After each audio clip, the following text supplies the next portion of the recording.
All right, here we go. Today we have Dominick Cicale, former captain and hitman for the Bonanno Mafia. Welcome to Vlad TV. Well, thank you for having me, Vlad. It's a pleasure being here. You have a very interesting story, so I want to start in the very beginning. So you grew up in the Bronx? Yes, that's correct, in the Pelham Bay section of the Bronx. Okay, what was the Bronx like in the 70s, 80s? It was a neighborhood where you could keep your doors unlocked in the summertime. Kids in the street playing. Ice cream man would come around 9 o'clock at night. Everybody swarmed the ice cream truck. It was a nice neighborhood. Good time growing up. In my neighborhood, I was one of the younger ones. There wasn't drugs, drinking. It was just more family type environment where all your friends, neighbors, everybody was family. Now, people in your neighborhood, they're affiliated with the Mafia, but no one was actually made.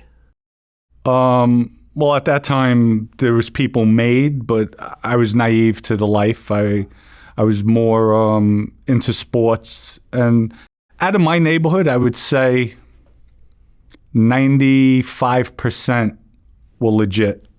So, there was a few bad apples in the batch, and I happened to be one of them growing up.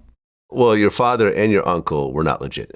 No, they weren't. Yeah. I grew up without a father, and my uncle also, they were with heroin traffickers. Okay, so how old were you when you kind of were aware that your dad was doing crime?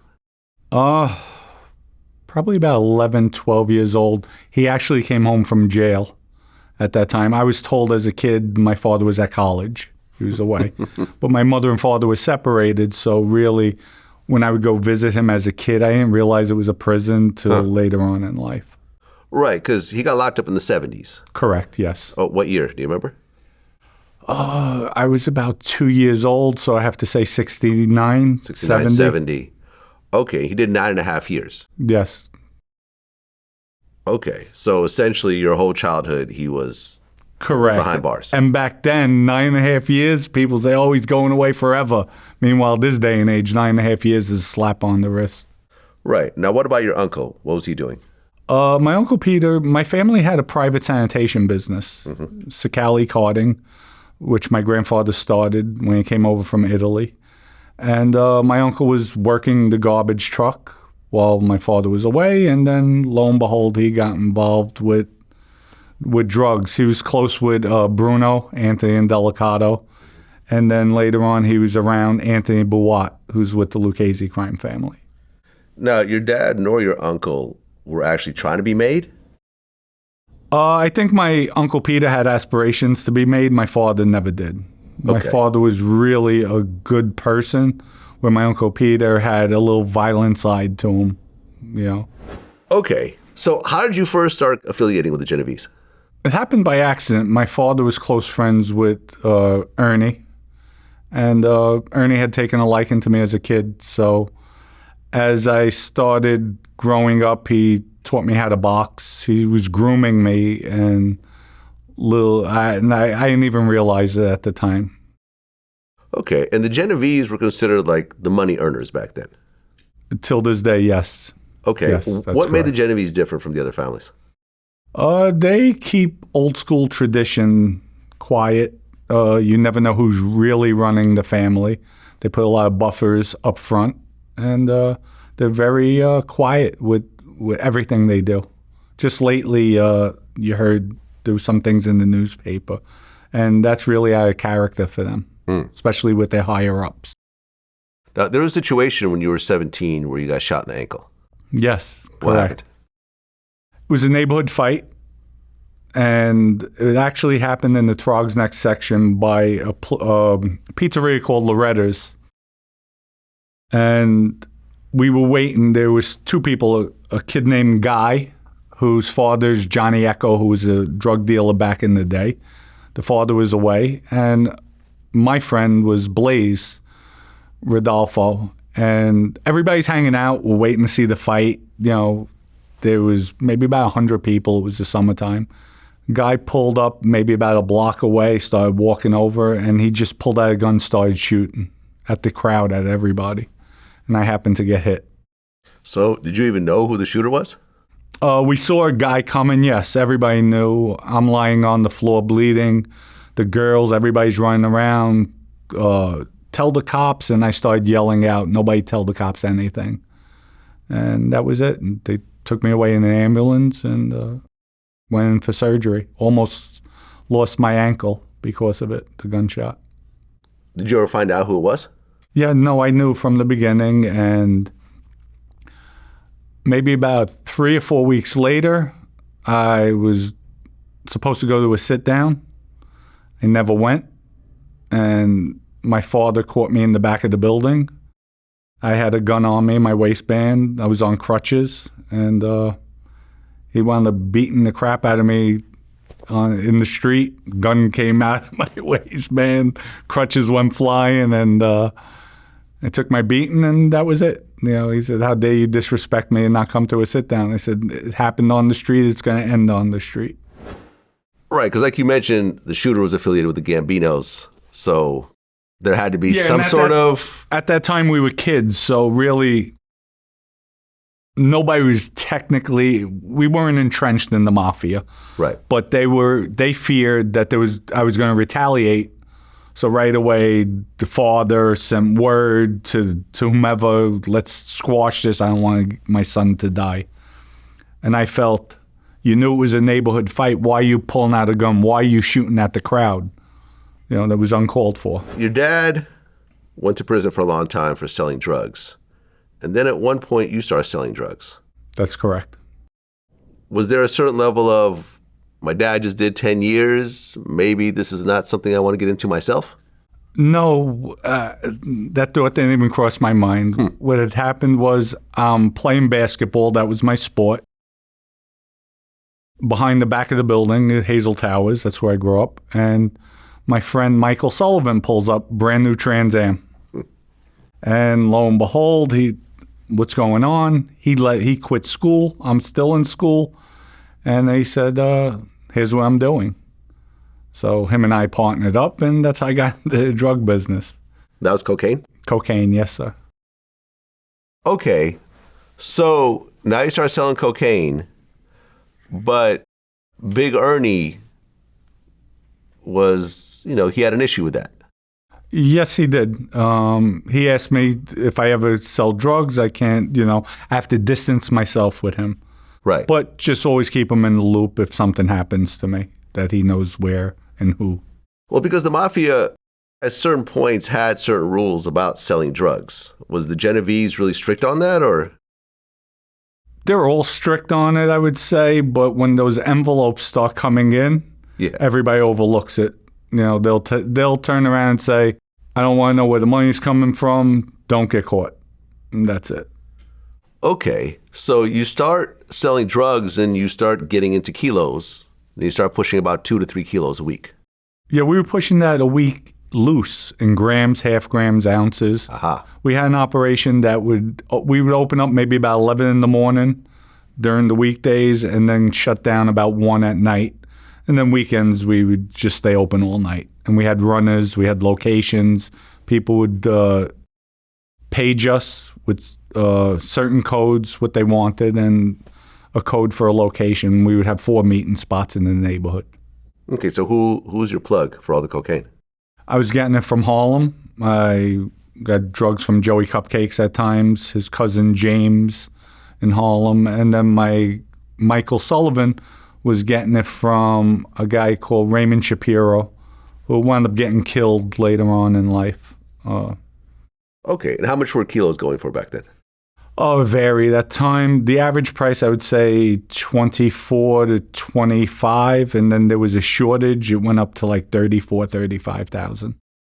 Okay, so pretty expensive, especially back then. Yes. That's the equivalent of, let's say, maybe 75,000 today. Yeah, right? It was expensive back then. Okay.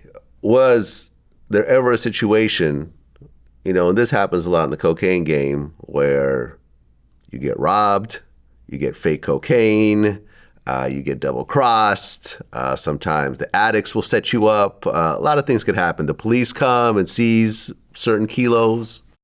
Funny that you say that. In 1987, I had a motorcycle accident. I broke my femur. I came home from the hospital maybe about a week. I get a call one morning from Michael, and he lived right down the block. Come to my house. Come to my house now. I go to the house. He got robbed. He was handcuffed to the banister. He broke the banister. They called me. We took the cuffs off him. They took $180,000 out of his house. Wow. And back then, that was a nice piece of change. Come to find out, it was his girlfriend's uncle, the guy Raymond Shapiro. Raymond was upset that Michael stopped buying drugs from him because at that time I had my connections. We were getting a better price.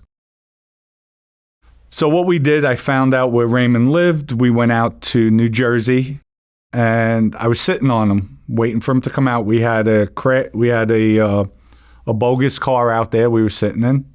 I'm waiting for him by his house, and then Michael's like, no, I can't do it. I don't want to kill him. I was ready to kill him for Michael. That's how close we were. I got back in the car, and I was fuming. Especially I could barely walk, and I'm going to kill somebody for him. So Michael wound up hanging out all night with me, when we got back to the Bronx, and that was it. He overlooked that, but I would have never overlooked it. I would have if it was me, I would have definitely taken him out. So you guys basically had to accept a $180,000 loss? Well, he accepted $180,000. It was his money, not mine. Got it. Because right around that time in Queens, there was a rookie cop named Edward Byrne who got killed. Do you know about the situation? No, I'm not familiar with that. Well, Queens was going crazy with the whole drug dealing thing. And there was a guy named Pappy Mason who hated the cops. And there was an immigrant that kept calling the cops on drug dealers in front of his house. Pappy Mason sent a couple guys to basically kill him in front of the building. Once he got killed, it triggered national attention to the New York drug scene, to the point where George H.W. Bush, when he went on his campaign run, he would pull out Edward Byrne's badge. And that started to have a crackdown literally all around the country on the cocaine and crack sales, right, and so forth. Did that have any effect on you at all? No, actually, in our neighborhood, back then, there was no DEA. It was only local law enforcement. So our neighborhood was basically under the radar. Wow. And then, I'm sure there's a racism aspect to it as well. I'm sure like the black drug dealers were probably getting more heat than the Italian drug dealers. Exactly. Got it. Okay, because by 19 years old, you made around $1 million.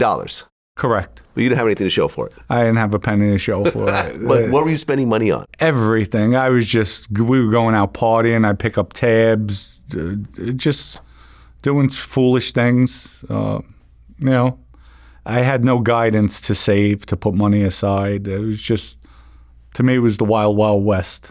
Well, you yourself were taking drugs as well. Yes. Cocaine? Yes. Did you start to have a habit after a while? I would say I'm a control freak where I don't like anything controlling me.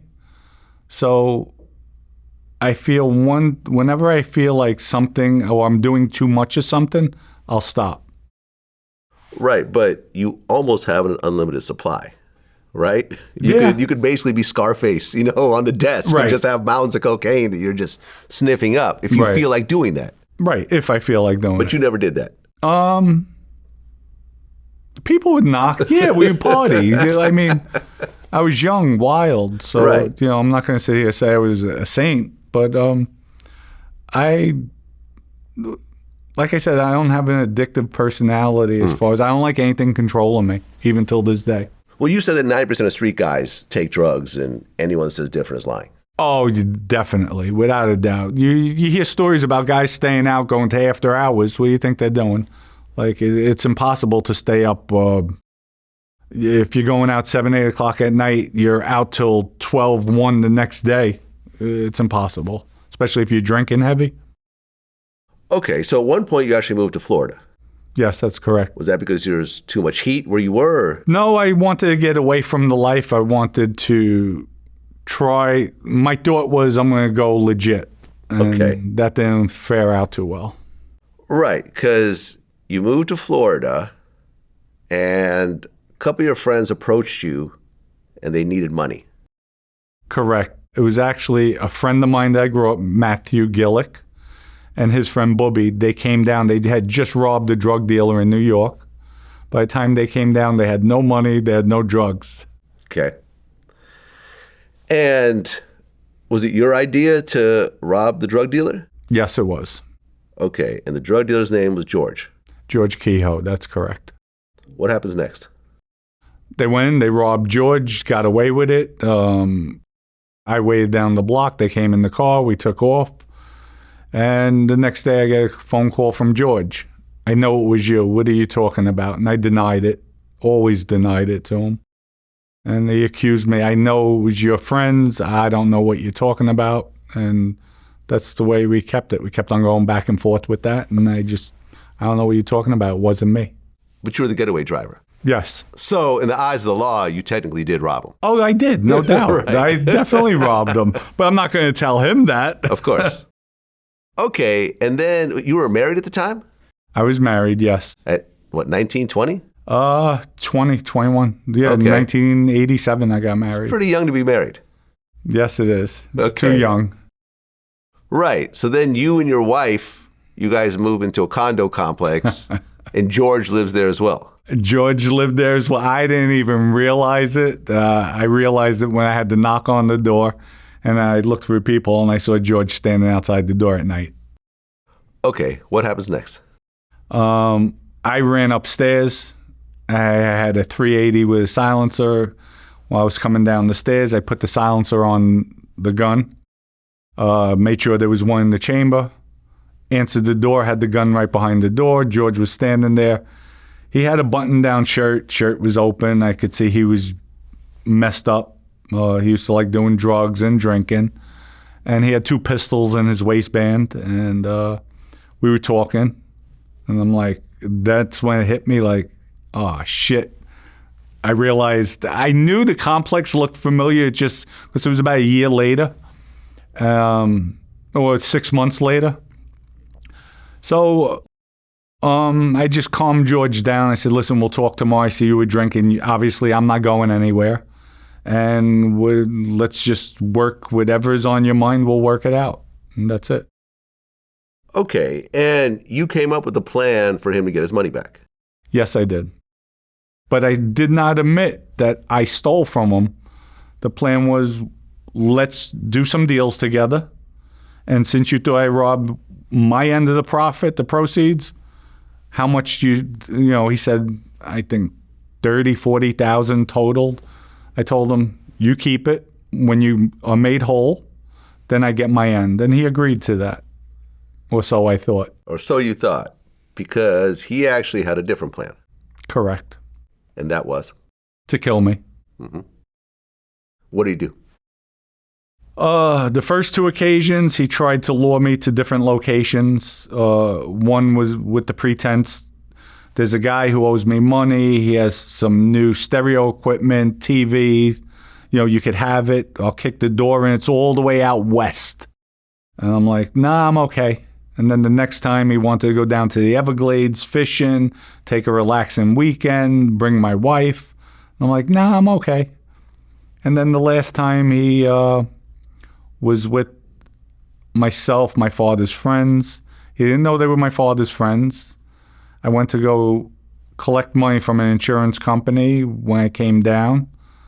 He had offered one of my father's friends $20,000 to shoot me in the back of the head. My father's friend told him, I don't have a gun. He says, I have one. While I was driving the car, he gave him a signal. My father's friend, gave George a signal. They were sitting in the back seat. George passed him the gun to shoot me in the head. And obviously he never did. He was just testing him to see how serious he was. And then later that night I was told about it, and I acted on it. I had enough with George. Okay, so how did that whole situation go down then? We were out drinking, eating. They told me about it, the restaurant. They told me about it when we went to the lounge, which was a place called Roland's in Fort Lauderdale. We went there. My wife was with us. The guy, Ernie Caluzo, his last name, pulled me over to the side, told me about George, what happened with the guy, Vinnie. And I shook my head. I said, all right, here's what we'll do. And while he was telling me, George walked over. They had an argument because Ernie told George, get the F out of here. I got in between both of them. I said, George, just go over there. I'm talking to him. Ernie's just upset with something. So Ernie, after he finished telling me, I said, all right, my wife is going to have a headache in the next 15 minutes, going to want to go home. George is definitely going to want to go with you guys because he knows hookers are coming to the hotel room, the motel that they were staying at. So that's what we did. The plan was when George gets to the hotel, they were supposed to knock him out, hit him with something, and then we'd come, we'll take him out and dispose of him. Okay, so you and 2 other people are planning a murder at this point. Correct. The 2 other guys are your father's friends. Correct. Are they made men? No. Is there a serious concern at this point? There's 2 people that will now be part of a murder that could put you in prison for life? Back then, we didn't look at it that way. Being a rat wasn't out there as much. It wasn't heard of as much. It was more, they were street guys and my father's friends. Like, I didn't even think of it like somebody telling. Think everyone's just going to keep their mouth shut to the Yes. end? Okay. Yes. So what happens next? I went home. My wife complained she had a headache. I told George I was leaving. I said, you want to come home with me? He's like, no, I'm going with them. I left the place and then went home. She went upstairs. I changed clothes, got my gun, and I went back. I went to a motel that they were staying at. Okay. And then what happens? I walked up the stairs. For some reason, I said, the weapon with the silencer is about this long. So I took out the gun, put the silencer on, and then knocked on the door. And lo and behold, George opened up the door. He had the chain on the door. He saw it was me. He said, oh, I'm glad you're here. He unlatched it. As the door opened, I pushed him back, put the gun up. And right away, Ernie grabbed him, took the 2 guns off of him. They had in his waistband. He sat on the bed. Vinnie shut the door. And then we were just, going back and forth. I asked him, so you were looking to kill me? No, I don't know what you're talking about. I have no money. That was his thing. He was worried about getting robbed. I said, George, I'm not robbing you. But you were going to kill me. And he said no again. Then Ernie cracked him and said, you're calling us a liar? You're saying we're lying? We're his father's friends. Like, you didn't pass him a gun? And all his last words were, I have to pee. He got up. Me and George jumped off the bed, bolted to the door. As he was going to the door, I turned around, I fired a shot, hit him in the back of the head. And you would think he would roll forward. He stopped, and his whole body jumped backwards, and he rolled over. And then he was on the floor in the hotel room. He bled to death. That was it, the first shot. You used a silencer? Yes. So it didn't make any noise? No, you just heard the action of the gun. Okay. Was he screaming at all, or? No, that was it. He bounced back after the first shot. We wound up taking the body, putting him in the bed. We left the hotel room to go get clean. They went one way to get clean supplies. I went to my house because I had clean supplies there. But as we walked down the stairs, Ernie said, go make sure he's dead. So I went back upstairs and I put another bullet in his head, or in the back of his neck. It hit him. Well, at this point, you've never shot anyone before? No, that was the first. First time. As you shot him the first time and you realized, okay, I just killed him, what went through your head? It was quick. It was unexpected. So it was just not normal, but it was just a reaction to his reaction. So it wasn't like we took him to a field and he was sitting there and I knew I was going to pop him. It just happened unexpectedly. Even it wasn't unexpectedly, right. But it happened unexpectedly. You brought a gun with a silencer. You were Correct. expecting I know things what I was going to do. out. Right.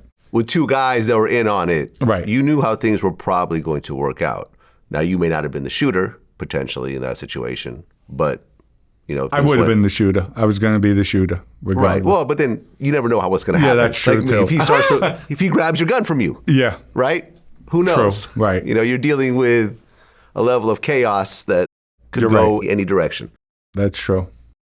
Okay. So a body has a lot of blood. Yes. And you're in a motel room. Even though there's a silencer, you now have to make it look like someone did not get killed in this room. Correct. Do you put him in a bathtub? I mean, what do you do to deal with all the blood? Because think about how much blood is in a human body, and it's squirting out, right? Right. By the time we put him in the bed, there was no more. Remember, once the heart stops, the blood stops pumping out. Oh, okay. So it might ooze out, whatever, but it stopped. So the majority of the blood was on that rug on the floor. We put him up in the bed, and we disposed the pillowcases, the sheets, the pillows. We took all that out as well. Well, how'd you get all the blood off the floor? Was it carpet? It was a carpet. It was carpet. We did the best we could cleaning it. I mean, if a police force came in there... Oh, no, they found forensic. They found blood. Oh, they actually found it? Yeah, they actually... We wrapped them up in a shower curtain, car cover, taped them, duct tape, everything. As we dragged the body out, they said there was blood marks, on the outside of the hotel. Okay. And then a month later, they found the body. Yes, in Palm Beach County, and this happened in Fort Lauderdale and Pompano. Okay. Now, like I said in the beginning, there's 3 people involved. Correct. And one of the guys, Ernie, cooperated. Yes, he did. Why did he cooperate? Ernie was on heroin at the time, which I didn't know it. Okay. He was on parole. They hit me with accessory to after the fact of first-degree murder. At this time, they didn't know Ernie. They didn't know Vinnie. Yeah, accessory after the fact means that you weren't there for the murder, but you helped the people who did it get away or they somehow said assisted. I was covering up. Covering up, Covering exactly. it up. Yeah. As I made bail, they charged me with first-degree murder. Okay. And made bail on that. I remember I had no record, and back then it was different, much different. I'm out maybe about 3 or 4 weeks. I found out they arrested Ernie. They got his fingerprint off of cigarette butts they found in the garbage, in the trash. They arrested him. Maybe within a few hours, I got a phone call from a contact I had up north. They said, Ernie's ratting on you. I said, I don't believe it. They told me certain things would happen in the room. George went for the door. I turned around. I popped him. Only we knew it. So right away, I called my father. My father said my friend would never rat. He's been around a long time. I said, Dad, they knew certain things that only we knew in the room. He didn't want to believe it. But lo and behold, Ernie ratted. And, I was going to trial. I was looking at the death penalty, or 25 years to life. And, it would be his word against mine. That's the way I felt. Well, there's also Vinnie. Vinnie wasn't captured at that time, and I didn't think Vinnie would cooperate. He was also around the Genovese crime family, Vinnie. So he was more, he wasn't hooked on drugs. So they never caught him? I don't think they ever caught him. So he went on the lam. Huh, okay. I know just before trial, they offered me a plea to 7 years, 7-year plea deal. For manslaughter? For manslaughter. They would drop it. They would reduce the charge to manslaughter, a 7-year plea deal, and I got them to drop the gun charge. So speaking with my lawyer at the time, I was like, okay, they know they don't have a case on me, and I'm good with that. Lo and behold, as I'm getting sentenced, my lawyer hands me an envelope with a letter, and I read the letter. It was from Ernie. He said, because of me, I got you that plea. And come to find out, Ernie told the authorities it was self-defense. Huh, that George attacked you. George was coming at me. George had 2 guns, and he wound up getting hit in the back of the head. As he turned, I hit him.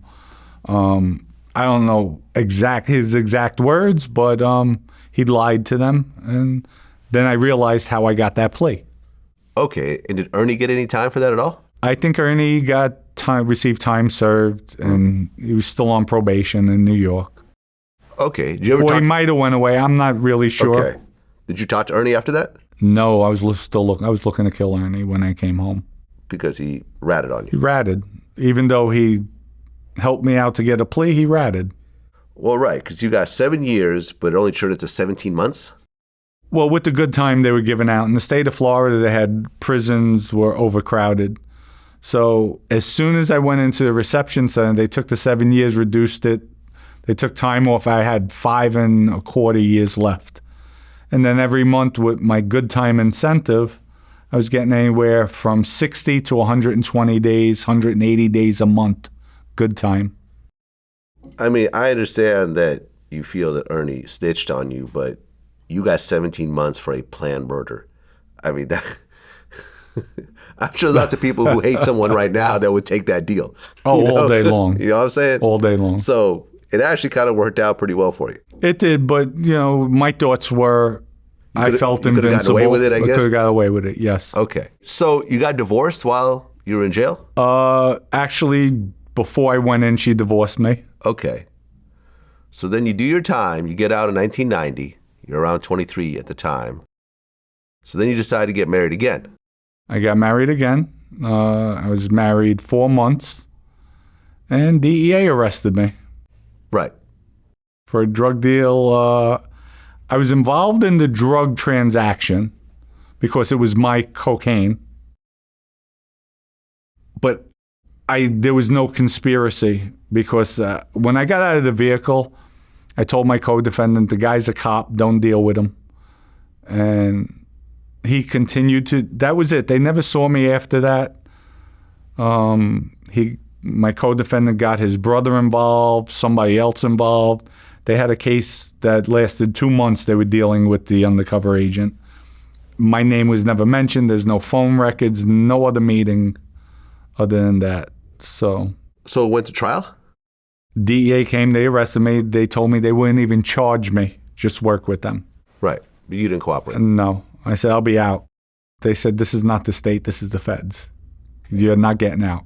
Yeah. And lo and behold, I didn't get out. I was remanded. And I took the case to trial.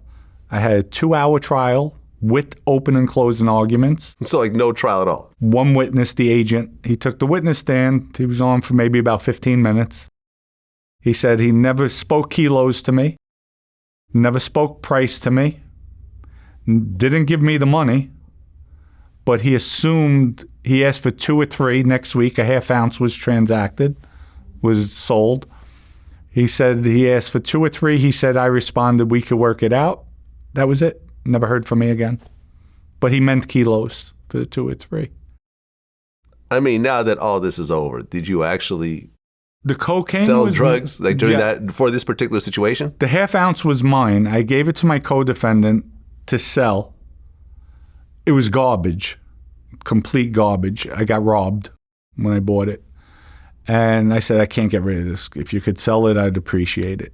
And when we met with that agent said, this is great. I love it right away. I knew it was garbage. Agent gave my co-defendant the money. And that's why I told my co-defendant, the guy's a cop. And with that, the co-defendant, he didn't listen.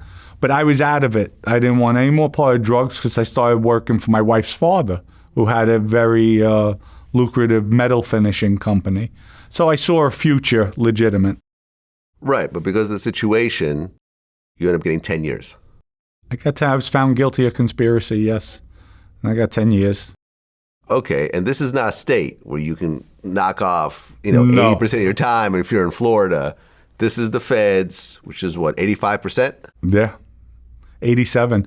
And actually, what bothered me more than anything, in Fort Lauderdale at that time, the prosecutor, I call him dirty, because my co-defendant cooperated.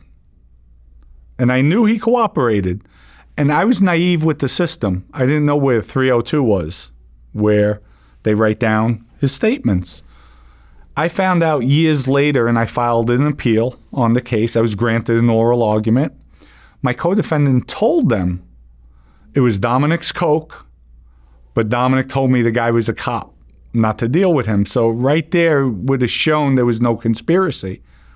And like I said, I was naive. If I was more in tune to the law, I would have known about 302s, get him, because I could have used him to testify on my behalf.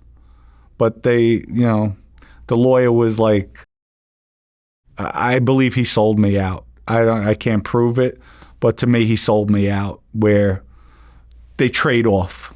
When I get represented a lot of drug dealers.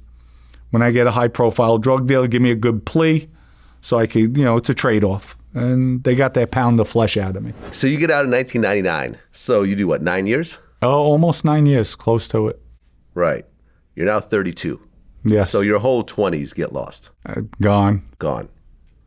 What do you think was the most violent incident that happened while you were locked up? While I was locked up? Yep. On the streets. Locked up. Oh, in jail? In jail.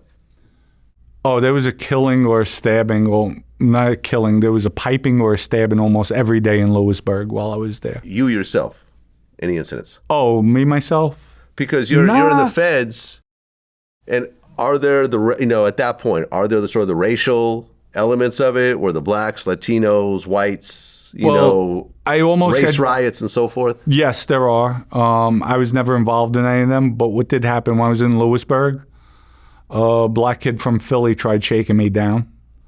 And I went to the Red Top, which that was outside the dining hall, with 2 knives on me and, waiting. All right, let's do this. I didn't want it. What was going through my head, I'm going to get life. Right. I'm going to wind up killing this guy and getting life. But I wasn't going to back down. And then that ended. Chicky from Philly, Ciangalini. He was there. He grabbed the guys from Philly and said, he's Italian. What are you doing here? Come to find out, Herbie Sperling is the one that pushed the guy on me, because about a month prior, I had an altercation with a dear friend of his, a guy, Nicky DiCarlo. And I put my hands on him. I busted him up bad because he came out of his mouth slick. And Herbie felt slighted that I did that. So a roundabout way, he had the guy come try to shake me down to create havoc for me and to show that I needed them, which I didn't. I had Kevin Kelly there. He was one of the Westies. And he's like, Dom, I got your back. And he pulled up all the Italians. He said, if you don't get this guy's back, I'm going to let it known from here to the West Coast in the prison system. All you guys dogged it. Well, you always hear of the rapes that happen in prison. Yes. How much of that did you actually see? None. None? None. I would say that's more in L.A., from what I've heard, the state prisons in California. When you were locked up in the state, though, for the 17 months, were you seeing that? No, I was in a low-medium institution. Okay, right. I wasn't in a penitentiary. Got it. Okay, so you get out in 1999, and you actually get into it with a Lucchese captain. Yes, I did. Okay, he called you a rat. Yes. Yes, he didn't call me a rat to my face. He told Vinnie I was a rat. Okay. What happens next? I'm sitting in the car. I didn't hear it. What Vinnie did was, when he met him, his name was Anthony TV. Vinnie says, I want you to meet Dominick. Have you ever met Dominick? I want you to meet Dominick. He says, I'm not meeting him. He's a rat. He said, what? Vinnie calls me out of the car. And as I'm walking to him, he says, Dom, TV says you're a rat. And I went after him. I started chasing him. He's running around. TV's running around the car. I'm trying to get him. And he's yelling, Vinnie, tell him who I am. Tell him who I am. Because he's a made man. He's a made man. And you're not allowed to do that. You're not going to call me a rat. Yeah. It's my reputation in the streets. That could get me killed in itself. You're not going to put a label on me. And Vinnie calmed me down. Said, Dom, stop. And then he read TV the riot act. He said, from here on out, you better let it know in this neighborhood. Anybody calls him a rat, he has a green light to do whatever he has to do. And if Dominick doesn't do anything, he has a problem with me. He can't be around me. And then Vinnie went on. And furthermore, if I'm with Dominick, I don't give a F who it is. If they're a boss, underboss, captain, I'm helping them. Because unless you have proof, keep your mouth shut. Don't ever put a label on somebody like that. Okay, so you go to New York, and then you reach out to a Bonanno captain, Bruno, which is actually Anthony Indelicato, correct. Indelicato. So Bruno was the guy who killed the former Bonanno boss, Carmine Galante? Correct, yes. He was one of the shooters. This was before.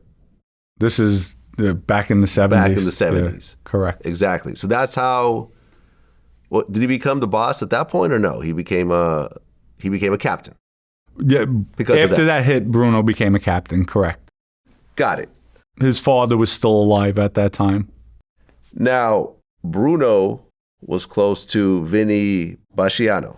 So who is Vinnie Basciano? Vinnie Basciano at that time was a made member in the Bonanno crime family. He was around Patty DiFilippo. Right. And Vinnie became the acting boss of Bonanno after Joe Massino got locked up. After Joe Massino, and then they had another sweep where Anthony Green, Tony Urso got locked up. Joe Camerano Sr. got locked up. That's when Vinnie took over the family. And you and Vinnie became close? We were inseparable. Okay. And then in 2000, you guys go on your first hit together.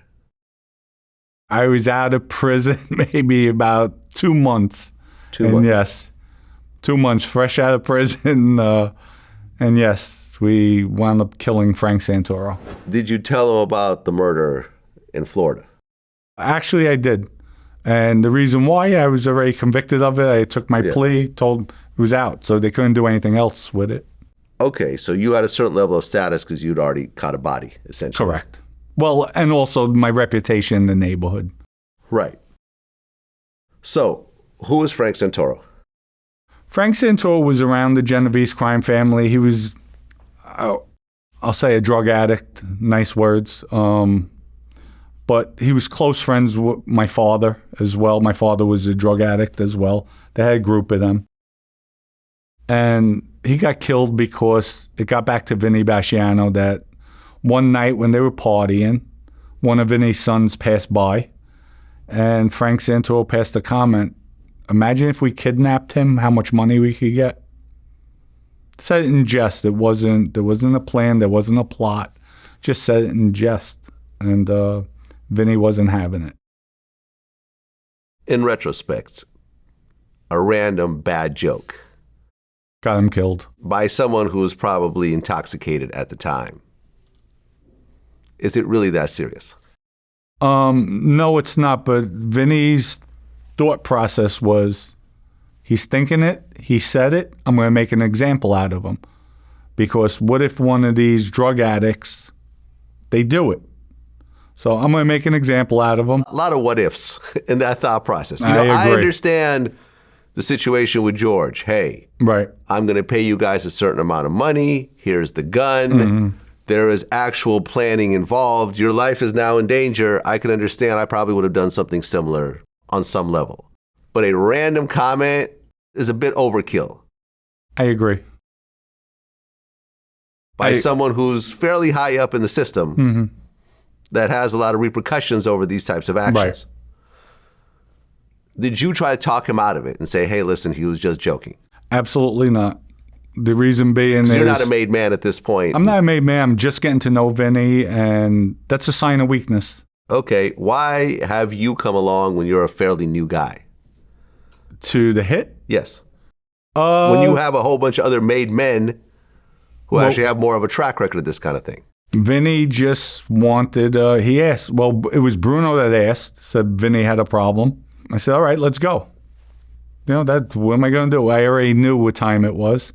And I actually told Vinnie, I want to be one of the shooters.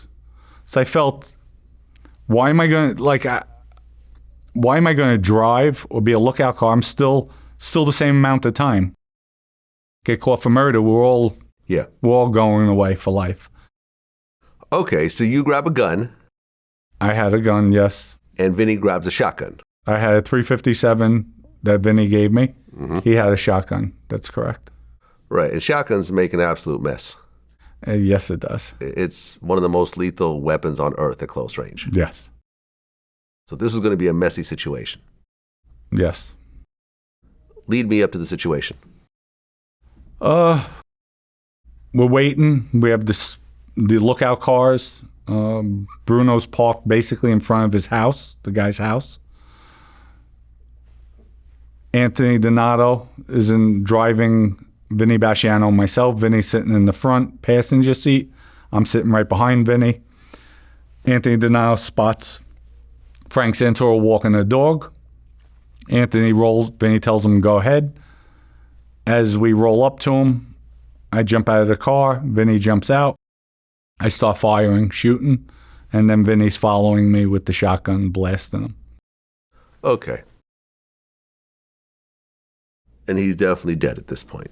Well, the last shot was Frank was already on the floor, and Vinny went over to him and blasted the last shot in him, and you could see the body jump from the impact of the shells hitting him.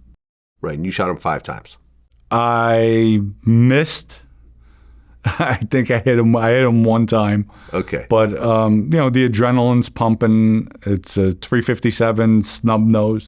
Yeah, so it's kicking back. Yeah, and I just wasn't familiar with the weapon, and so. But I was there shooting, firing. I might have hit a few trees, but. So how do you actually dispose of the body? Left him there. Left him there. Left him in the street. Okay. So then at one point, the police find the body. That night, I'm sure with the gunshots, and he went out walking a dog, so.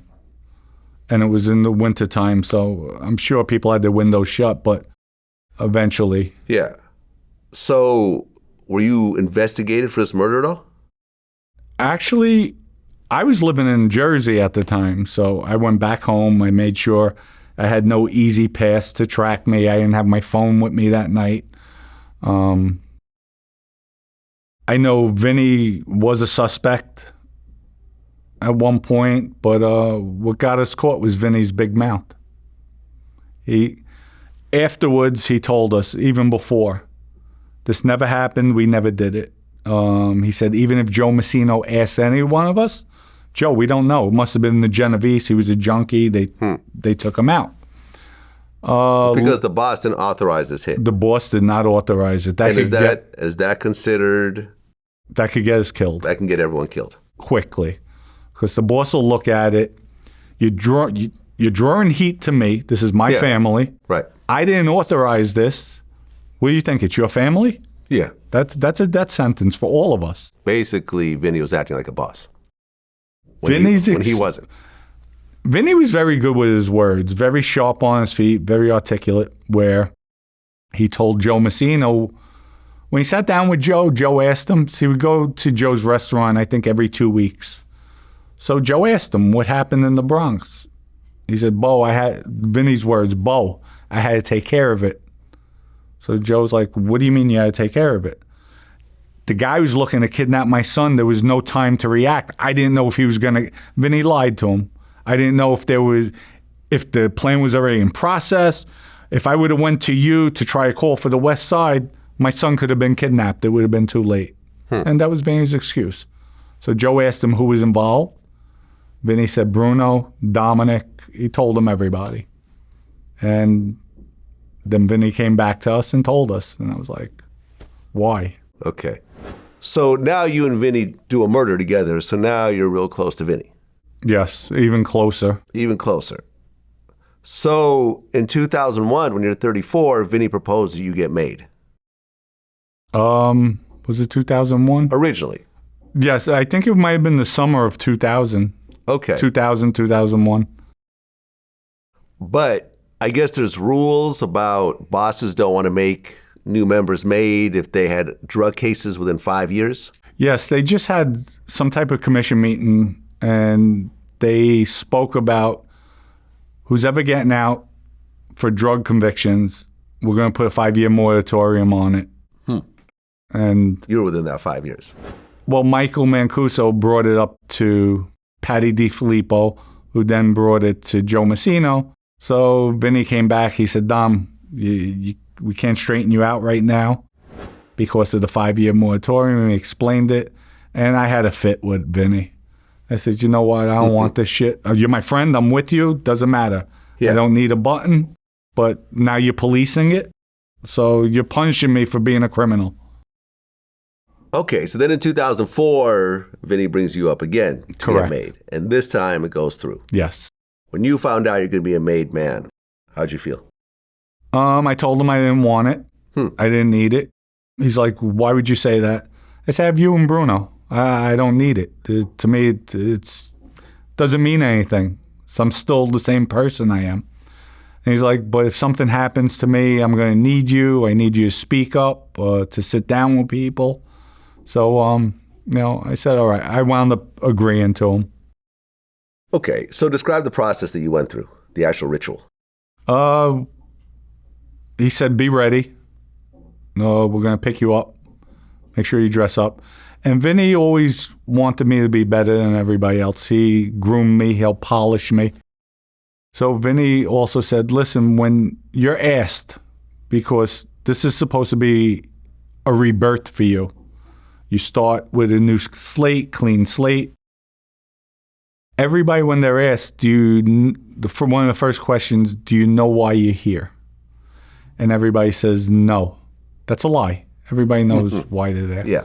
He says, tell them, turn around and just answer, I really don't know, but I have an idea.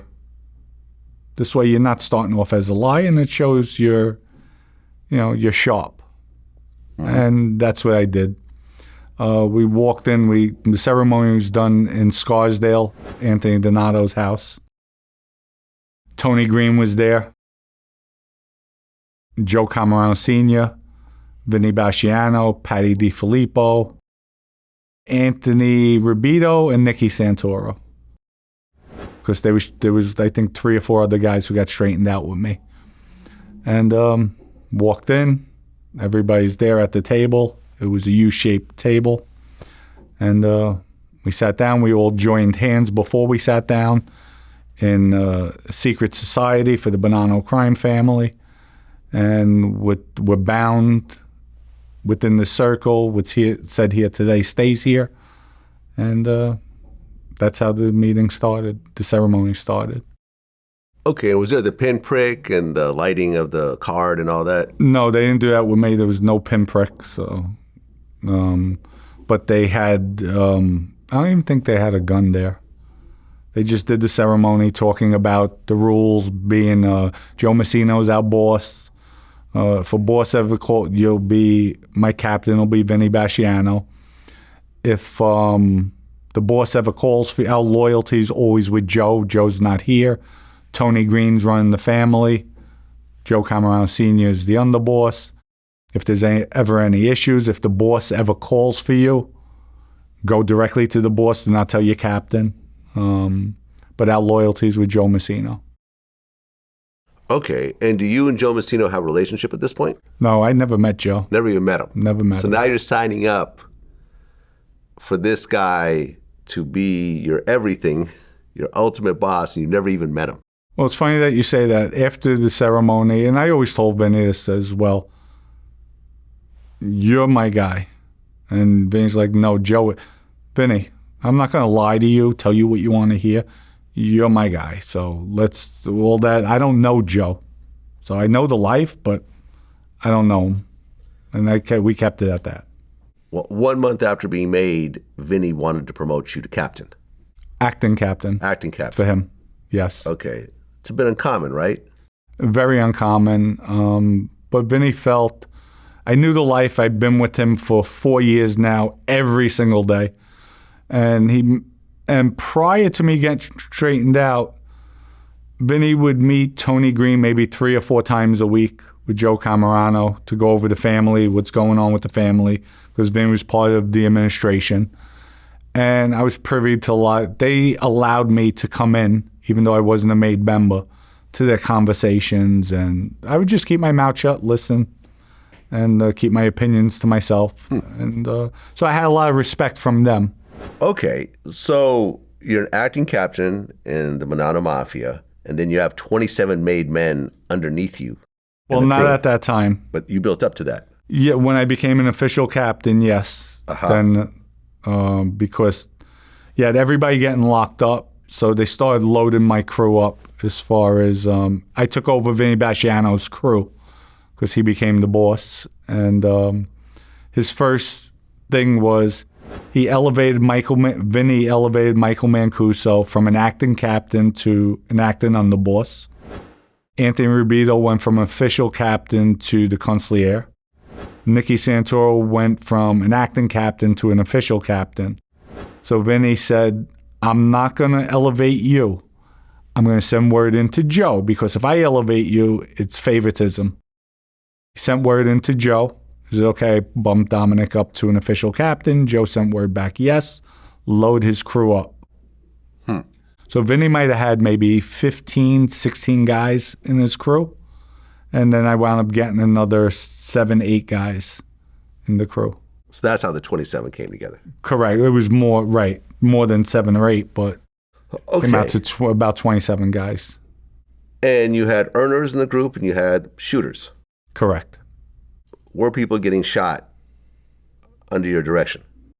No, not at that time, no. Okay. But we had our shooters, and Vinny's rule when we sat down, we had a captain's meeting. Vinny told everybody he's not going to he, meaning Vinny, is not going to tax the shooters, the people that will be doing the work in the family. The earners will be getting taxed because what are they in the family for? They have to earn, so they're going to be taxed for the family. But the shooters are putting their lives on the line if something has to be done. But so during this time, were people getting shot? No. At all? No, they don't. Well, afterwards, yes, but not. But not at this time. Correct. Got it. So when you're made, you have a level of protection. People can't just kill you over an argument without permission and so forth. Well, so they say. So they say. But you also have to kick up money, up the system. Correct. Right? So if you're a captain, you kick up money to who? To the boss directly? To the boss. It goes directly to the boss. Or the underboss you give it to. To the underboss. Yeah, that's what I meant. So how much are you having to kick in? With a crew this big, how much do you have to kick up every month? Usually it's supposed to be 10%. Okay, so how much are you kicking up every month?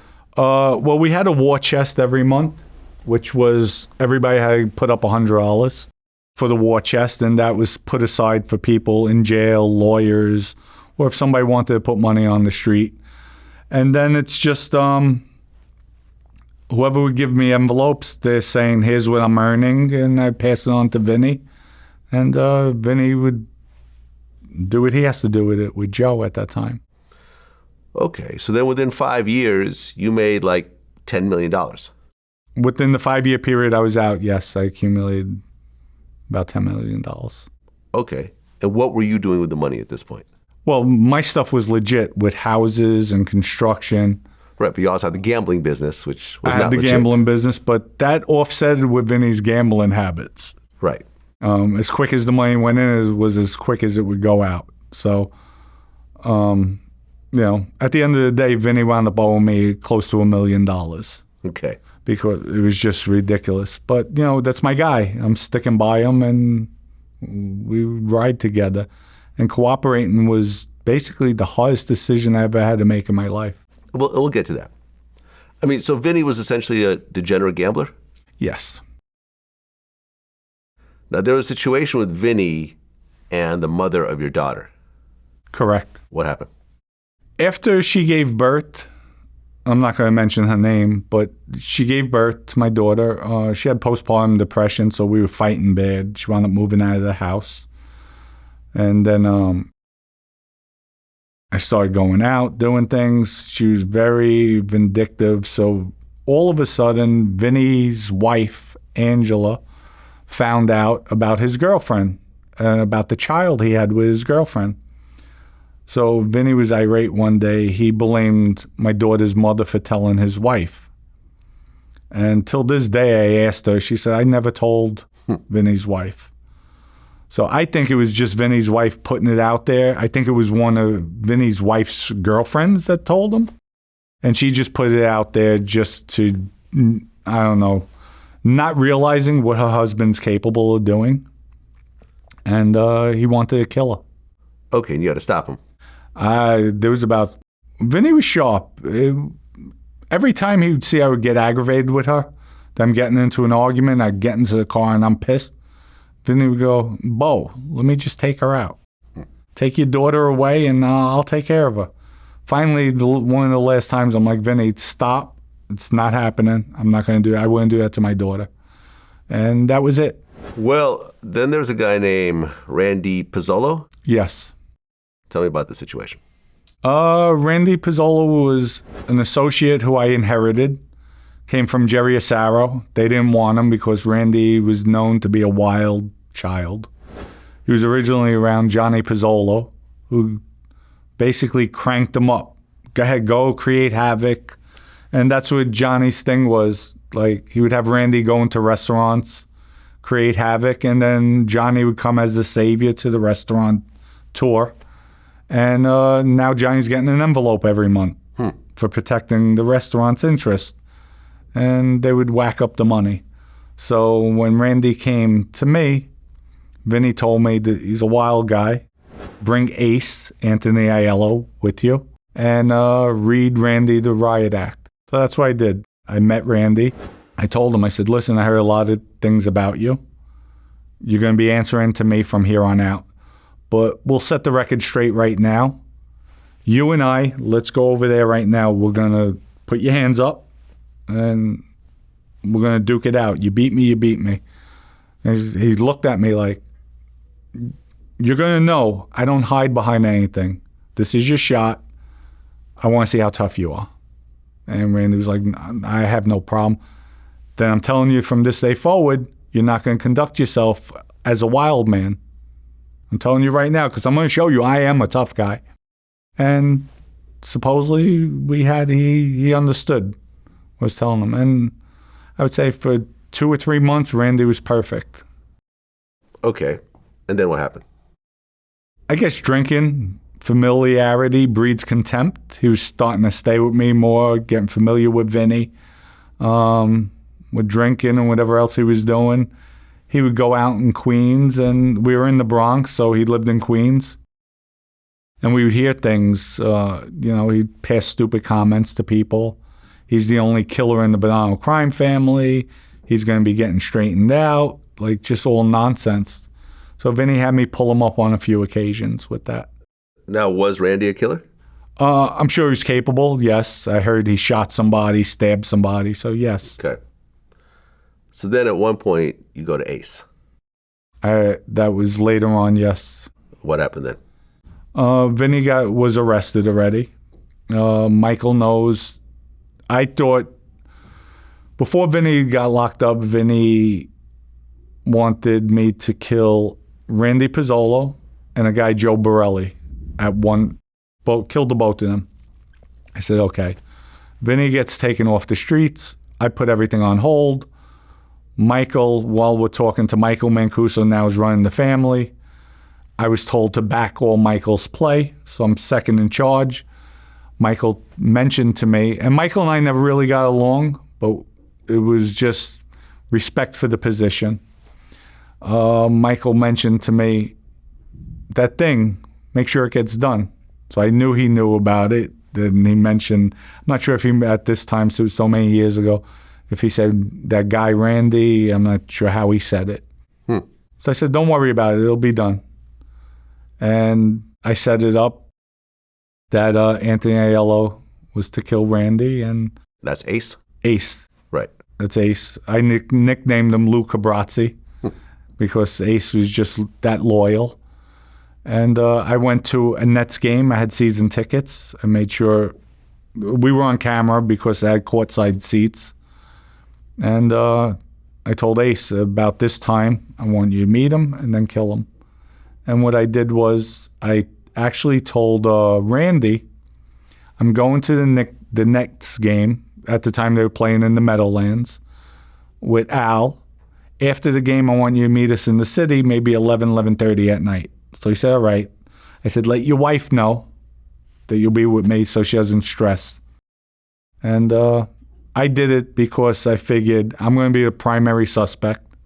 They're going to say I used the game as an alibi. So why would I use it as an alibi and then invite him out for drinks knowing he's going to be dead? I'm the prime suspect. So it was like a deception, I would call it. Okay, now Ace, had he killed people before? No, that was his first murder. His first murder. He carried it out. He carried it out, yes. But then Vinnie got caught on a wiretap talking about the situation. Yes, he Now, did. Vinnie was locked up at the time? Yeah, Vinnie and Joe were locked up. So this was a prison phone? No, Joe Messino was wearing a wire. Oh, during a conversation with Vinnie in jail? Yeah, what happened was the government put a separate T order on them. So they were in MDC Brooklyn, which is a holding facility, federal holding facility. Yep. Vinnie was on one floor, and Joe Messino was in segregation in the SHU. They, for no reason at all, they transferred Vinnie up to the segregation unit in the SHU. So they're on separate tiers. It's one floor, but separate sections.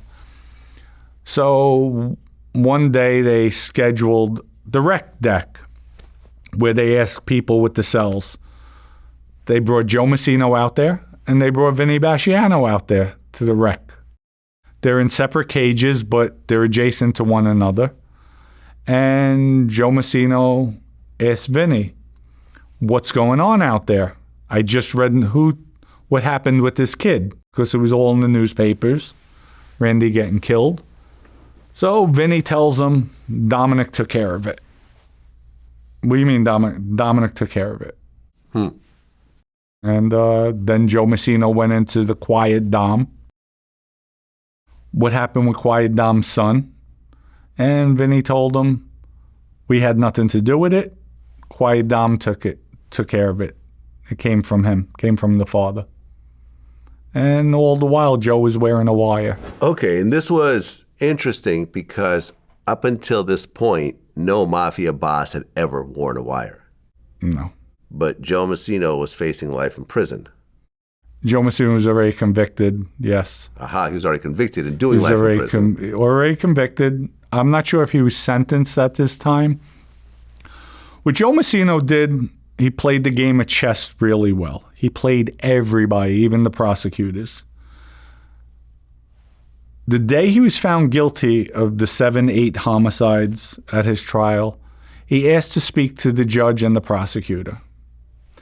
And I think at the time it was Greg Andres who was the prosecutor. It was Greg Andres. And Greg was like, what do I need you for? Your whole administration flipped. What could you tell me? Like Sal Vitale, your brother-in-law, who's been around you forever, told me everything. You can't give me anything new. Joe said, there's a hit on your life. What Joe did, just before his trial, Joe sent word out to Vinnie. This effing Greg Andres is being disrespectful. He's doing this, he's doing that. I'm tired of him. He eats every night, and I'm not going to say where, a certain restaurant in Manhattan. Every, say, Monday night, he's there at this time. Vinnie gets that response. Vinnie tells me, gear up. We're going to have to take out the prosecutor. I think Joe sent him word to kill the prosecutor. I said, okay. I'm going to send word back to confirm. So Vinnie sent a message with Tommy Lee, who was a lawyer, and somebody else. I don't know the guy's name off the top of my head. And Vinnie's waiting for a response. It was a code. It wasn't like, you want me to kill the prosecutor. It was something like, hey, that thing you mentioned, you want me to take care of it. Joe never sent word back out to Vinnie. So weeks go by. Vin, what's up with this thing? Well, Joe never confirmed it, so I'm not doing it. Okay. So that was Joe's ploy. While Joe's wearing the wire, Joe mentioned to Vinnie, yeah, Bo, that thing with the prosecutor, come on, you can't take out a prosecutor. And Vinnie's, whatever he said, he's like, yeah, I know. But Joe made it look like it was Vinnie's idea. Now, when I go in to cooperate, they ask me about it. I said, that came from Joe Messino. They're like, what? That came from Joe. And then I find out Joe Massino had taken a lie detector test with that. And I was told 2 times he failed the lie detector test. But now I look at the government standpoint, they have to act on it even though he failed, because God forbid if he just failed, he was nervous taking the test, their lives could be in jeopardy. And lo and behold, that was Joe Massino's in to become a cooperator. He made up the story that Vinnie wanted to kill the prosecutor. So they accepted him to come in to wear a wire. Huh. Because without that, like Andres told him, you can't give me anything. So I know everything. He planned this whole thing before he even went in. Before he was found guilty. Before he was found guilty. He knew that he was probably going to be found guilty and he would get life. And this would be his... So he set up a situation that he started himself to make it look like there was a hit out on the federal prosecutor, which would set off red flags everywhere. Correct. Wow. And he would be the first mafia boss to ever wear a wire so no one would think that he's wearing a wire. Correct. I had conversation with Vinnie afterwards when we were in co-defendant meetings. And I'm like, Vin, what made you tell him? Especially Vinnie was extremely cautious. I mean, no cell phone taps. Didn't use a cell phone. Would use a pager code system, meet in person. Like, didn't you find it strange? You're in a segregation unit. There's cops around. There's cameras around. You have to surmise there might be listening devices all around. And yet the voice you're talking in, you told Joe Massino, Dominick took care of it in that tone. Like, you didn't say, or, I don't know what happened. Like there was, or whisper in his ear. Like you're speaking like this, like it's okay. Like, oh, Dominick did that. That's fine. It's legal. You're talking about me killing somebody. Right, because you get arrested for and I the got murder. arrested. How did you feel when you heard that Vinnie didn't really tell on you, but ultimately was the reason why you're in prison at that time? I was upset, but I was rolling with the punches. Yeah. At some point, they offered Vinnie a plea deal. Vinnie was facing 2 cases. He had the Frank Santoro murder and the Randy Pizzolo murder. And then all the underlying facts, gambling, they throw everything else in there. And I was just facing the Randy Pizzolo murder. They came back. I remember we have a co-defendant meeting. Barry Levin comes in to the meeting. That was Vinnie's attorney. And tells Vinnie, they're offering you a plea deal. 27 years. Wow. 17 and 10. So I'm like, Vinnie, take the deal.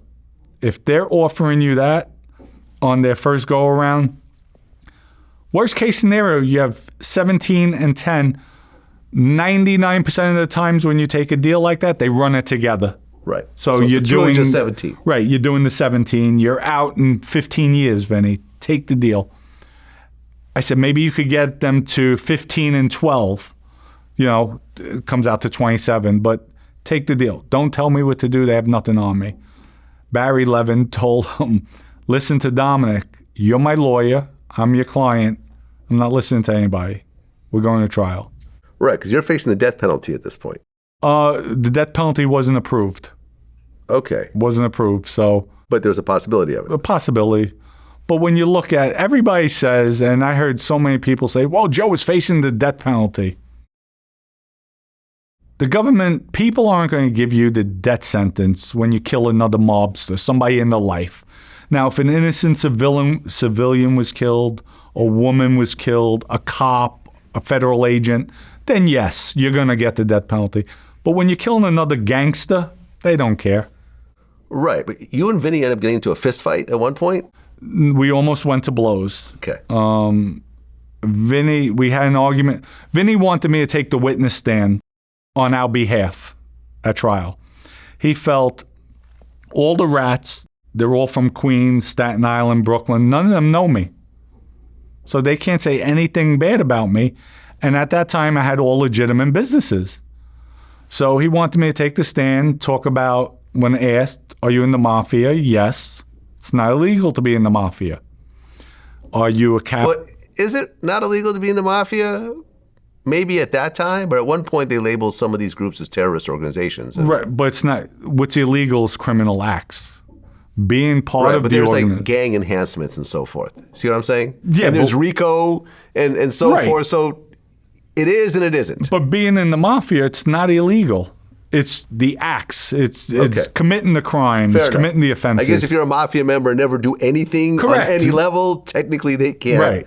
convict you. But if you do anything, being the mafia Oh, definitely. will have an extra level of punishment. Definitely. Okay, I got they it. tie it into RICO, organization, Right, exactly. criminal enterprise. Okay, fair enough. So he wanted me to testify, talk about legitimate businesses. I don't do anything wrong. And I'm like, Vinnie, are you kidding me?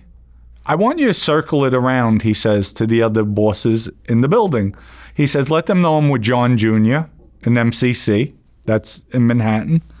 And he agrees with me. He's going to have John Gotti Jr.? John Guy Jr. was with him. Okay. And he agrees with me. He's going to have Joey D'Angelo is going to do the same thing in his case. I went around to everybody. I'm telling them what Vinny told me. And I'm with Quiet Dom now on the floor. We're together. He's like, Dom, you know you can't do that. I said, Dom, I know. I know. Because here's what's going to happen. Even if we're found not guilty, nobody will ever sit down with me again. Because here I took the witness stand. I admitted Cosa Nostra. I admitted I'm a captain. And they'll label me as a rat. And God forbid I'm found guilty. And I get, say, 20 years. I'm in a penitentiary.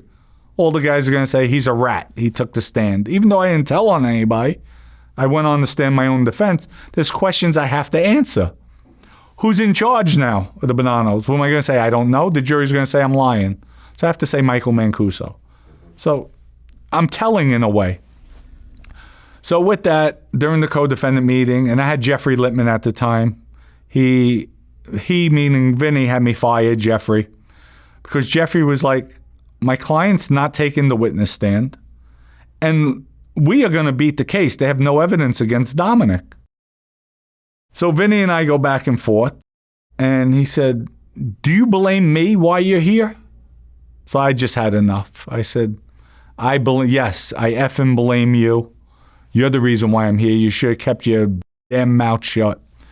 And with that, he gets up. He tells me, then you know what? Get the F out of here. Go do what you have to do. And that was it. I got up. Everybody ran out. I said, what'd you just say? What do you think I'm... See, he did that to Patty DiFilippo because they didn't like each other. I says, I'm not Patty. You got it messed up. You know, say it again, Vinny. And I was inches away from just swinging on him. And I held back. And then I just started waterworks, tearing, crying. Like I sat down, put my head, and he felt bad. Like he put his arm on my shoulder. We never had an argument, never a disagreement. And I was just that upset that I almost put my hands on him. And he knew I would annihilate him. It almost came to that. And I'm like, this is what it's come to. Well, you're locked up awaiting trial. And while you're locked up, the other Bonanno members start taking parts of your business? Oh, Michael Mancuso, the first 2 weeks, dismantled my whole crew, took everybody from me, and they robbed me left and right. My auto repair shop was maybe $1.5 million in debt. And this was a shop I was taking in $10,000 a week.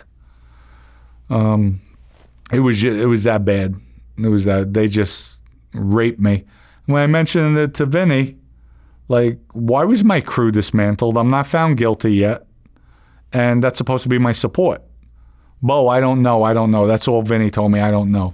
Vinny, our sports book, we have where's the money?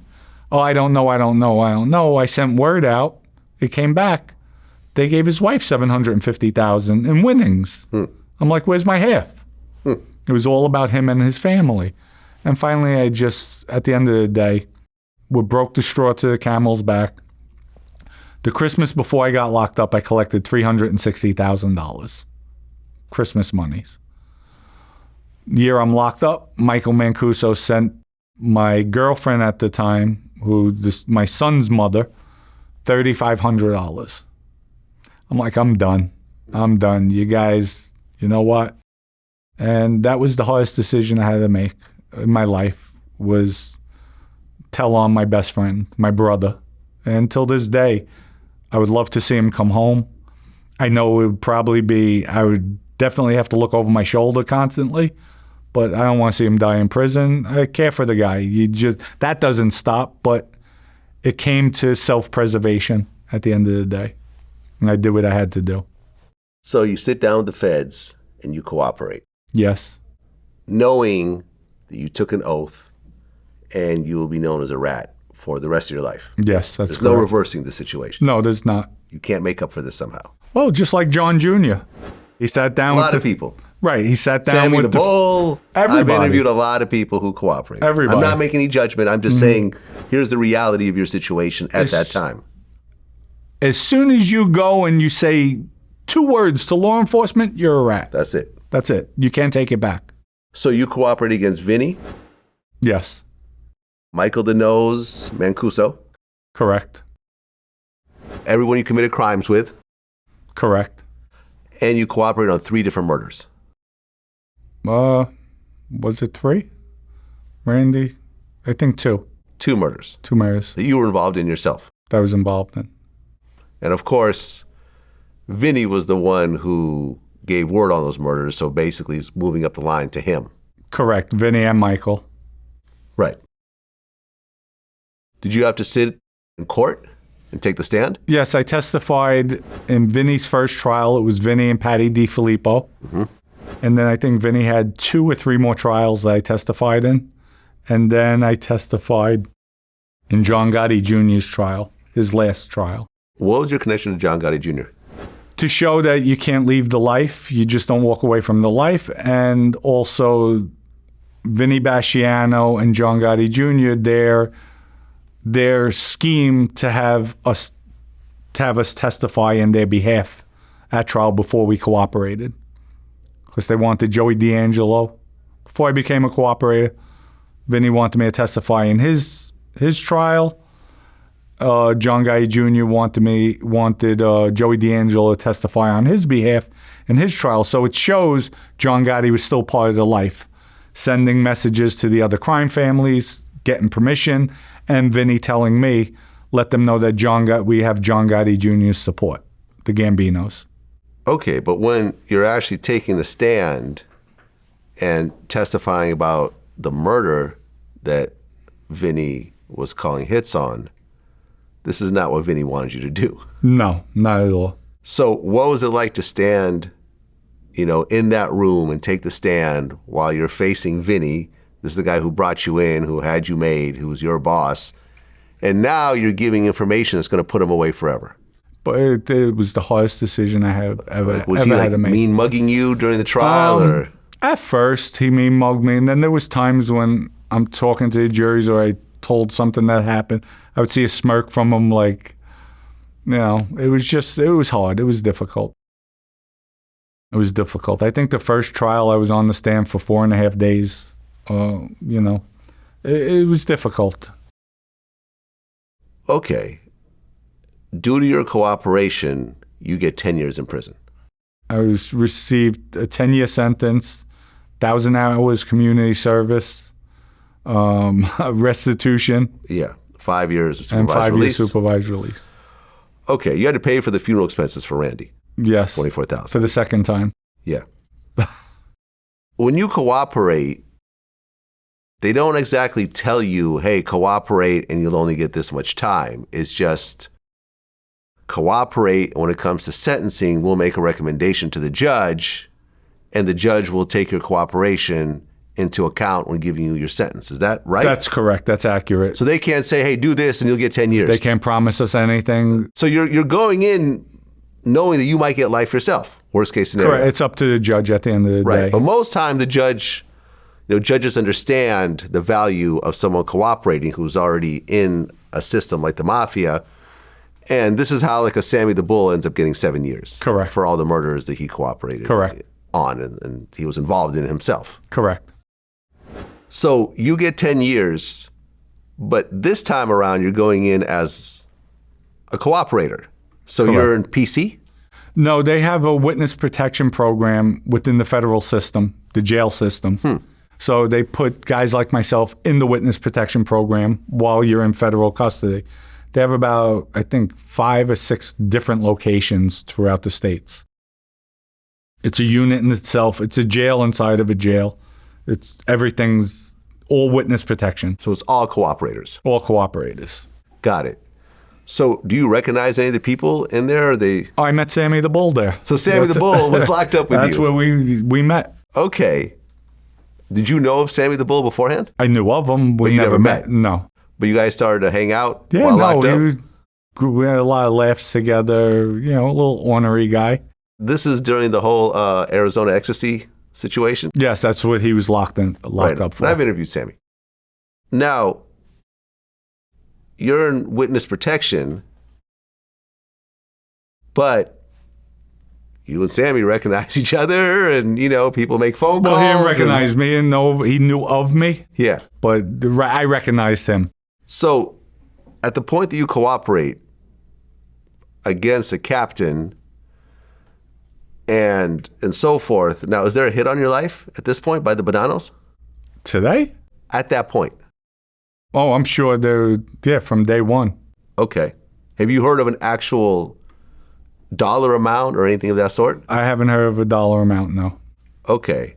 But if you go back to a place where the Bonannos are hanging out and decide to have dinner and someone recognizes you, could that turn into something? Anything could happen. I would never underestimate anyone or any time frame or any place. But if I walked into a place right now unexpectedly, I don't see anybody doing anything to me because, number one, I doubt if somebody's carrying a gun on them, especially these days. Well, it depends where you go. But Not New York, but Right. Florida? Oh, yeah, Florida. Yeah, forget about it. Everybody's strapping. Yeah, exactly. But, I don't go. There's other guys that are living around the city, New York. I try to stay away. I'm not rubbing it in their face. Only on the YouTube channel. I'll go at people, but Right. I have fun doing it. Well, Vinnie Basciano ends up getting life in prison without the possibility of parole. Correct. And you played a part in that. I was probably one of the key parts of that. Right. I'm not saying this is all your fault. At the end of the day, Vinnie decides to put out the hits, and he's a grown man, so he understands the repercussions of it. But, like you just said, you played a part in it. Yes, I did. And my thing was loyalty works both ways. I mean, I'm locked up because of the Bonanno crime family. I'm locked up because Vinny's talking about things you're not supposed to talk about that we got away with. And then you have Michael is stripping me of everything. They're taking all my assets. They're having a field day out there. So it's like, whoa, I'm getting banged around every which way. Where's the loyalty? Where's the loyalty in the life? You're our brother. We have your back. We'll support you. Where is it? Nobody's sending me commissary money. Nobody's taking care of my girl. Like, really? Where's the loyalty? I'm here for the family. Not because of my own doing. It wasn't like I had a beef. I wound up killing the guy because it was something, I had an altercation for something I did. I was ordered to do this. I did it for Vinnie. This was Vinnie's issue. And then Michael, you're ordering me to go do the hit as well. So I'm in here for the family because of your orders, but you're not supporting me? You're taking things from me? Where's the loyalty? To me, that's a rat move. Well, I've interviewed so many people, and there's always a reason that they cooperate. We all have excuses. Everyone has. Right. Sammy the Bull, I would have done triple life, but then I heard the John Gotti tape, so I decided to turn on everyone and cooperate on people that I never even had a problem with. And you know what, Vlad? So, like I said, there's always a reason, and I'm not here to judge. I'm glad you say that because, and I do say this even on my podcast, I took the coward way out at the end of the day because there is no excuse. All these excuses I gave you, all these scenarios, you're still supposed to be like a Vinnie Basciano and do life. Right, because Vinnie never cooperated against anybody? No. He could have. Yeah, till this day he could. Right. He could pull that card out and Vinnie talk has about over a various dozen murders. murders, dozen bodies. He has. Many of which are unsolved. Yeah. Yeah, like for example, there's a guy named Terrence Gangster Williams who's a regular guest on my show. He's the brother of Birdman, who started Cash Money Records. Right. I'm familiar with.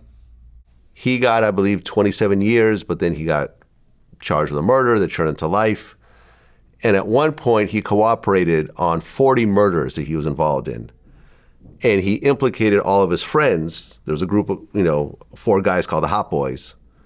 They were all dead at the time. But he basically told, the feds about all the murders. Some people look at him, as a rat and a snitch, and his thing is like, well, everyone's dead. So who cares? No one's got locked up. You know what?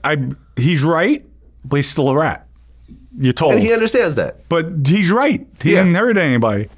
Yeah. And for example, when I interview people like Freeway Ricky Ross, who was one of the biggest drug dealers in America at one point, his cocaine connect ended up turning on him. And at first he was upset.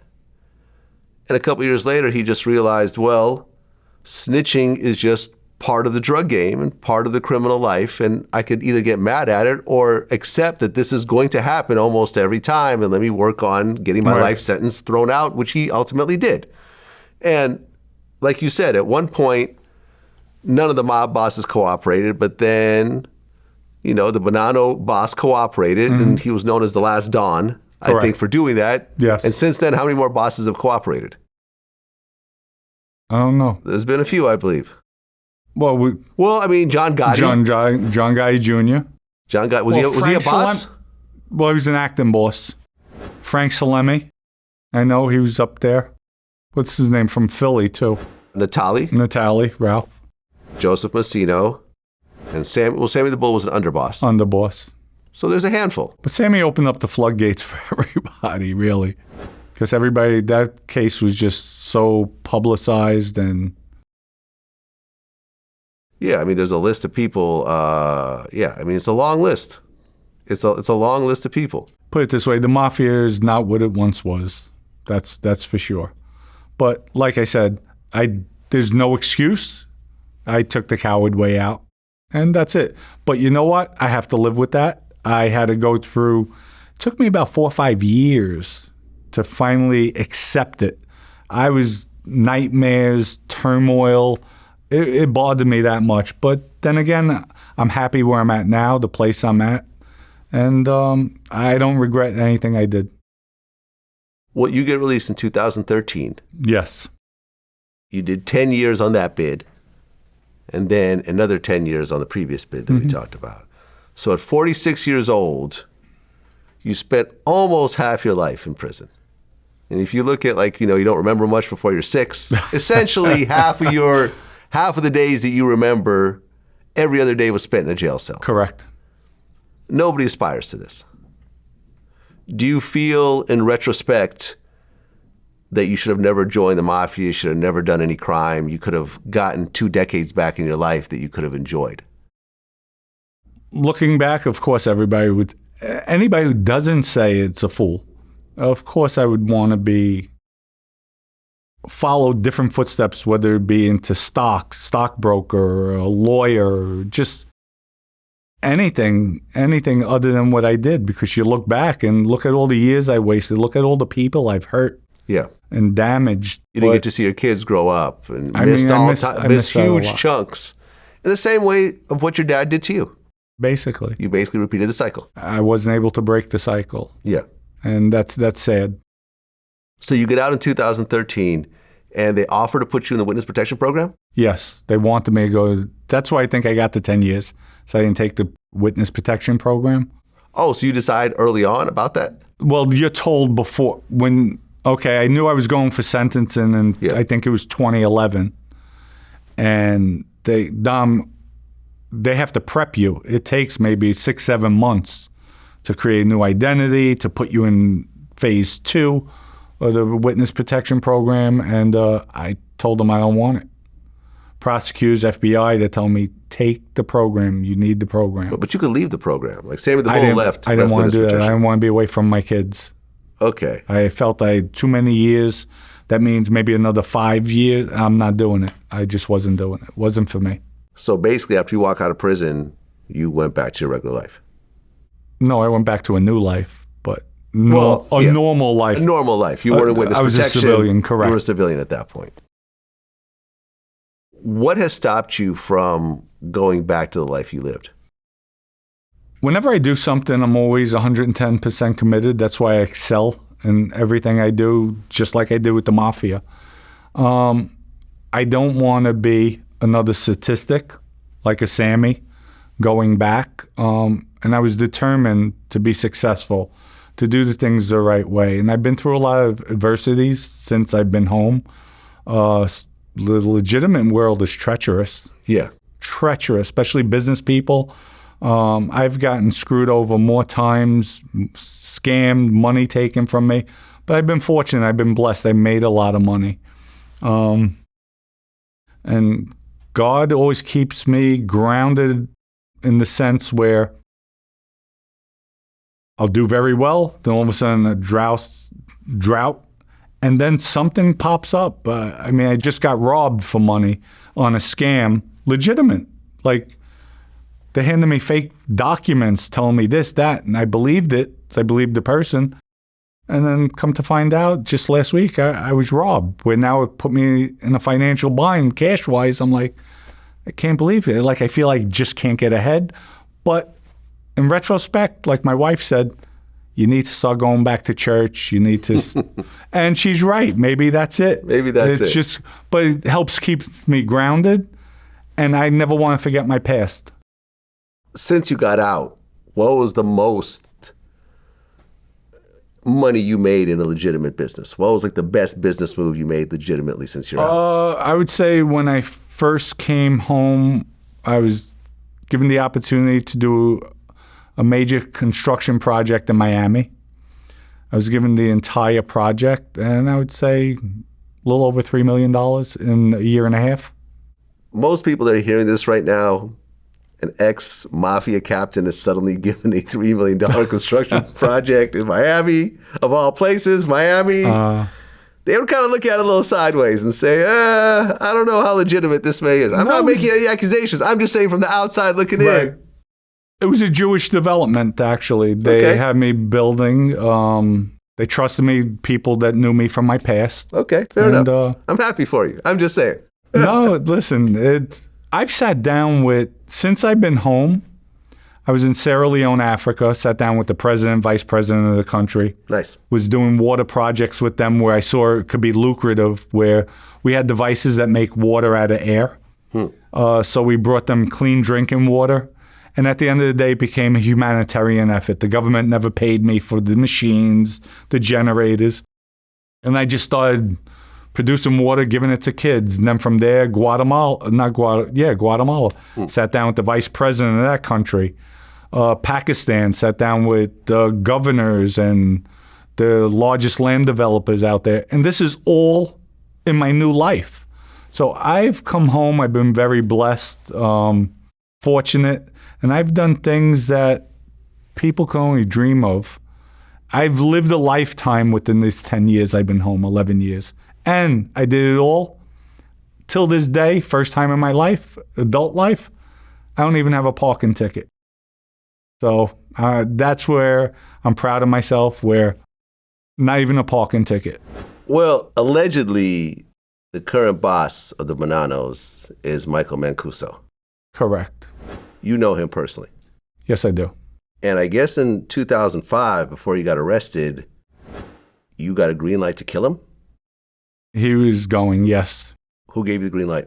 Vinnie Basciano. I sent word into Vinnie. He knew Michael and I were battling. And I said... What was Michael's role at that point? Michael was the acting boss. He was the acting boss? Yes. So you got... How could... Because Vinnie at that time, what was he? Vinnie was the acting boss. Well, Vinnie wasn't acting. Well, at so that both time, of them were acting bosses? No, when Vinnie got locked up, Joe Messino cooperated. That's when we found out Joe cooperated. So Vinnie was basically the last boss. He gave it to Michael Mancuso. Okay, but then Vinnie put a hit out on Michael Mancuso? No, I asked Vinnie. I sent word into Vinnie. And it was actually before we found out, or was it? Yeah, it was before we found out Joe Messina was cooperating. I sent word to Vinnie. I said, listen, I feel like a sitting duck out here. Michael, really, I'm fed up with him. Vinnie sent word back, do what you have to do. So I planned on Valentine's Day, February 14th, I would kill Michael. First, I was going to throw him in a van, take him somewhere, dump him. Then I thought, you know what? When he's coming down his girlfriend's steps, who was Joey Relay, who was actually a Lucchese member, when he's walking down the steps, we'll leave him right there. Everybody will think Joey did it, Librato.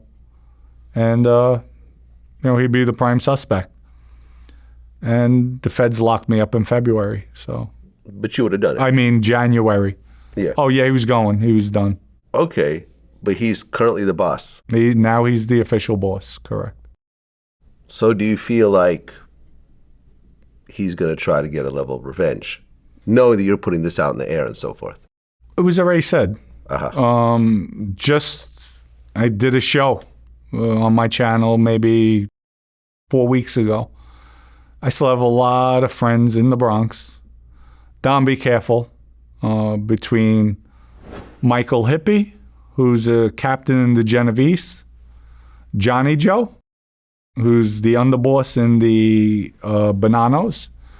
There's word that they're going to kill you before Michael knows comes out of prison, so he's not a suspect. They can't blame him. So be careful, be on the lookout. And I'm like, okay. All right, I'm ready. That's it. Like I say, I'm not looking for trouble. I don't condone violence, but if somebody tries to harm me and my family, all bets are off. And then afterwards, I'll call the cops. If I survive, I'll call them, hey, there's a body here. I just killed somebody, and that's it. But I'm not one to run. Well, like you said earlier, you were locked up with Sammy the Bull. Mm-hmm. And I've interviewed him a couple of times. Very charismatic. Interesting guy. Yeah. Me and him got into a little bit of an argument before our first Sammy. interview. We worked it out. Oh, yeah. I was about to just toss out the whole interview. He was ready to walk out. His granddaughter was there. She kind of pacified everybody. And we had a great interview.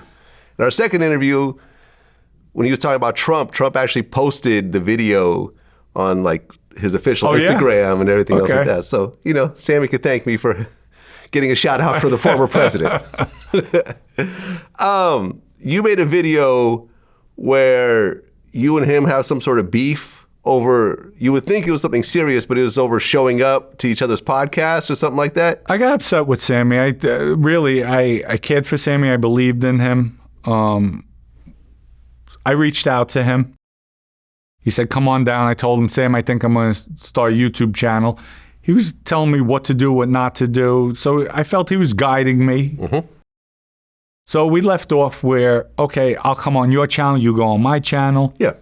So I went down. He was doing, I think, table in the back. So I was one of the first ones to sit down with him. And he said, Dom, what I'll do is we'll do table in the back, and then I'll put it out there. I'll give you some shorts that you can put on your channel. Then I'll come on your channel, and we'll go back and forth. But I'll help you build your channel. I said, all right. All of a sudden, and say I came out in February, so this was supposed to happen in April. Help build my channel. Mm-hmm. Maybe June or July, he released it. So 5 months after I'm already out. And then he put it on behind his paid wall. I'm like, Sammy, what are you doing? He wouldn't get on the phone with me. He had one of the girls talk to me. I said, no. That's a bad, you're dirty. And then I said, well, I should have expected it. You killed people for money, took their businesses, and we went back and forth. So, but I have nothing against Sammy. I feel that I speak my mind. So if something's bothering me, I'm going to say it. And I had to get it off my chest. And we went back and forth. I called him out on a few things. Doesn't sound all that serious. But like no, he can come and do your show. And it's not. It's you know what it is? Water under the bridge. The soap opera of the Mafia soap world opera on the YouTube. Mafia. Exactly. Like it's kind of funny when you look at it from the outside. It is. All the arguments. But he's really a charismatic guy. He's funny, witty. And when we did our interviews, the one thing that he said that he won't talk about is the murder of his brother-in-law, his wife's brother. And Alan Kaiser. Yeah. Did you know about that? I found out afterwards with Alan Kaiser. I think from what I've seen, hearing him, I think he should, with that, from what I heard, even with the family, like he hasn't apologized. There's no remorse there. It's like, come on, Sammy. That was an innocent kid. Things happen. Don't get me wrong. Spur of the moment, the witness, you did what he had to do, but there should be some remorse. You're not that cold. You can't be that cold-hearted. I'm not saying he's not. Person that cold-hearted, that's just, especially after you said you turned your life around. I don't know. Maybe that's his demon he has to deal with, and he'll have to answer one day, just like I have to answer. Well, I've also interviewed Joey Merlino. I said my piece with him, too, on the internet. You guys were going back and forth? I went back and forth. They gave me a nickname, Chicklets, because I was saying Little Scruff, and he actually nicknamed me Chicklets, so I laughed at that. Well, but, Joey has a thing about rats. Don't blame him. That's his thing. He even said, so you're going to, promise me you won't interview any more rats. And I'm like, Joey, I can't make that kind of promise. But Joey, listen, I don't blame him.